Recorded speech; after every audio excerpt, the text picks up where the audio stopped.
2025 വഖഫ് നിയമം പിൻവലിക്കണമെന്ന് ആവശ്യപ്പെട്ടുകൊണ്ട് വെള്ളിയാഴ്ച ഇംഫാൽ എസ്റ്റേറ്റിന്റെ ചില ഭാഗങ്ങളിൽ ആയിരക്കണക്കിന് മെയ്തി പങ്കലുകൾ പ്രതിഷേധ പ്രകടനം നടത്തിയിരുന്നു. ഈ നിയമം ഭരണഘടനാ വിരുദ്ധമാണെന്ന് പ്രകടനങ്ങൾ വിശേഷിപ്പിക്കുകയും തങ്ങളുടെ ആവശ്യങ്ങൾ അംഗീകരിച്ചില്ലെങ്കിൽ ഗുരുതരമായ പ്രത്യാഘാതങ്ങൾ ഉണ്ടാകുമെന്ന് മുന്നറിയിപ്പ് നൽകുകയും ചെയ്തു. വഖഫ് ബോർഡുകളിൽ മുസ്ലിങ്ങളല്ലാത്തവരും ഉൾപ്പെടുത്താൻ അനുവദിക്കുന്ന നിയമത്തിനെതിരെ ദേശീയ തലത്തിൽ വർദ്ധിച്ചു വരുന്ന എതിർപ്പിന്റെ പശ്ചാത്തലത്തിലാണ് ഇപ്പോൾ ഇന്ത്യയിലാകെ പ്രതിഷേധം പടർന്നു പിടിക്കുന്നത്.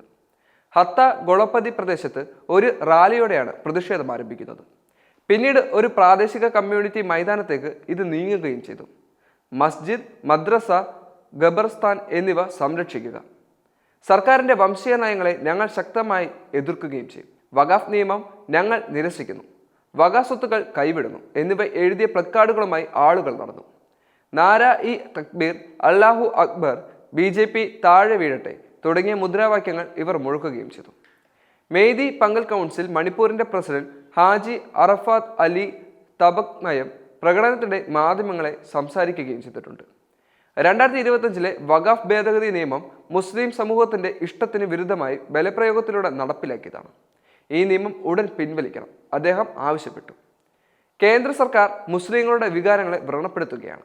നിയമം പിൻവലിക്കുന്നില്ലെങ്കിൽ നമ്മുടെ അവകാശങ്ങൾ വീണ്ടെടുക്കാൻ ജിഹാദ് അവലംബിക്കാൻ നമ്മൾ നിർബന്ധിതരാകും എന്നും അദ്ദേഹം കൂട്ടിച്ചേർത്തു. ക്ഷേത്രി ഗാവോ നിയമസഭാ മണ്ഡലത്തിലും പ്രതിഷേധങ്ങൾ നടന്നിരുന്നു. നിയമത്തെ ചോദ്യം ചെയ്യുന്ന റിട്ട് ഹർജിയിൽ സുപ്രീം കോടതിയിൽ ഏപ്രിൽ 16 വാദം കേൾക്കുമെന്ന് പ്രതിഷേധത്തിൽ പങ്കുചേർന്ന MLA ഷെയ്ഖ് നൂറുൽ ഹസൽ വ്യക്തമാക്കി. ഞാനടക്കം 10 വ്യത്യസ്ത ഹർജിക്കാരാണ് ഹർജി സമർപ്പിച്ചിരിക്കുന്നത്. സുപ്രീം കോടതി ഒരു സുപ്രധാന വിധി പുറപ്പെടുവിക്കുമെന്ന് ഞങ്ങൾ പ്രതീക്ഷിക്കുന്നു, അദ്ദേഹം പറഞ്ഞു. ചില പ്രകടനക്കാരുടെ ജിഹാദ് എന്ന വാക്ക് ഉപയോഗത്തിനെതിരെയും ഹസൽ പ്രതികരിച്ചിട്ടുണ്ട്. പ്രതിഷേധം സമാധാനപരവും ജനാധിപത്യപരവുമാണ്. അഹിംസയുടെ ആത്മാവിന് വിരുദ്ധമായ ഏതൊരു വാക്കും ഉപയോഗിക്കുന്നതിനെ ഞാൻ അപലപിക്കുന്നു എന്ന് അദ്ദേഹം വ്യക്തമാക്കി. വഖഫ് ഭേദഗതി നിയമം ഇന്ത്യൻ ഭരണഘടനയുടെയും ന്യൂനപക്ഷങ്ങളുടെയും പ്രത്യേകിച്ച് മുസ്ലിം സമൂഹത്തിന്റെയും അവകാശങ്ങളുടെയും ലംഘനമാണ്. വിഷയം ഇപ്പോൾ സുപ്രീം കോടതിയുടെ മുന്നിൽ നിൽക്കുകയാണ്. നീതി വിജയിക്കുമെന്ന് ഞങ്ങൾ വിശ്വസിക്കുകയും ചെയ്യുന്നു എന്ന് അദ്ദേഹം വ്യക്തമാക്കിയിട്ടുണ്ട്. ഇംഫാൽ ഈസ്റ്റ് ജില്ലയിലെ യാരിപോക് തുലിയഹായിലും സമാനമായ പ്രകടനങ്ങൾ നടക്കുന്നുണ്ട്. പ്രതിഷേധങ്ങളെക്കുറിച്ചുള്ള പൊതുജനങ്ങളുടെ വിമർശനത്തെക്കുറിച്ചുള്ള ആശങ്കകൾ യുണൈറ്റഡ് മെയ്തി പങ്കൽ കമ്മിറ്റി പ്രതിനിധിയായ MD റയീസ് അഹമ്മദ് ചൂണ്ടിക്കാട്ടുകയും ചെയ്തു. ചിലർ സമൂഹത്തിൽ വിഷം പരത്താൻ ശ്രമിച്ചുകൊണ്ടിരിക്കുകയാണ്. ഞാൻ ആ വ്യക്തികളോട് നിർത്താൻ അഭ്യർത്ഥിക്കുകയാണ്. ഞങ്ങൾ ഞങ്ങളുടെ അവകാശങ്ങളെയാണ് ആവശ്യപ്പെടുന്നത്, നിങ്ങളുടെ അവകാശങ്ങളെയല്ല.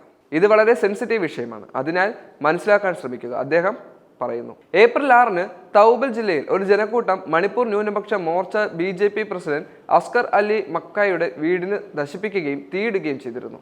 ഇതോടെ സംഘർഷം രൂക്ഷമായി. വഖഫ് ഭേദഗതി നിയമത്തിന് അദ്ദേഹം പരസ്യമായി പിന്തുണ നൽകിയതിനെ തുടർന്നായിരുന്നു അക്രമങ്ങൾ സംഭവിച്ചത്.